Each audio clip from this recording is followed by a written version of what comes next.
ଶିବ କହିଲା, ଏ କ'ଣ ତମେ ବ୍ୟାଗ୍ ନେଇ କାହିଁକି ଆସିଛ? ପୂଜା କହିଲା, ଯଦି ତମେ ଏ ଘର ଛାଡ଼ିକି ଯିବ ତେବେ ମୁଁ ମଧ୍ୟ ଏ ଘର ଛାଡ଼ିକି ଯିବି।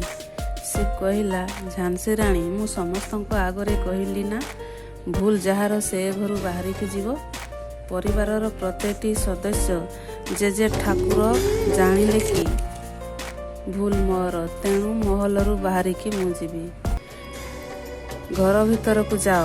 ପୂଜା କହିଲା, ମୁଁ କୌଣସି ନାଟକ କରୁନି ଡେଭିଲ୍। ଆମେ ଦୁଇ ଜଣଙ୍କ ପ୍ରତି ବିଶ୍ୱାସ ରଖିବା ଉଚିତ। ତେଣୁ ଯାହା ଠିକ୍ ସେଇଟା ଆମେ ଦୁଇ ଜଣ ମିଶିକି କରିବା ଉଚିତ। ଏ ମିଛରେ ଆମେ ଦୁଇ ଜଣ ସମାନ ଭାବରେ ଭାଗୀ।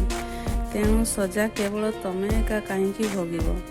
ଯେତେବେଳେ ପ୍ରଭୁ ଶ୍ରୀରାମ ବନବାସ ଯାଇଥିଲେ ସେତେବେଳେ ମାତା ସୀତା ବି ତାଙ୍କ ସହିତ ଯାଇଥିଲେ।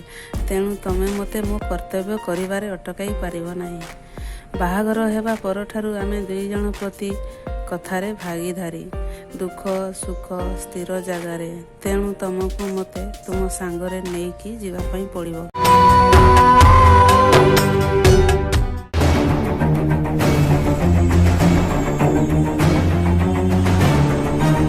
ଝିଅ ଆମର ନୂଆ ବୋହୂ।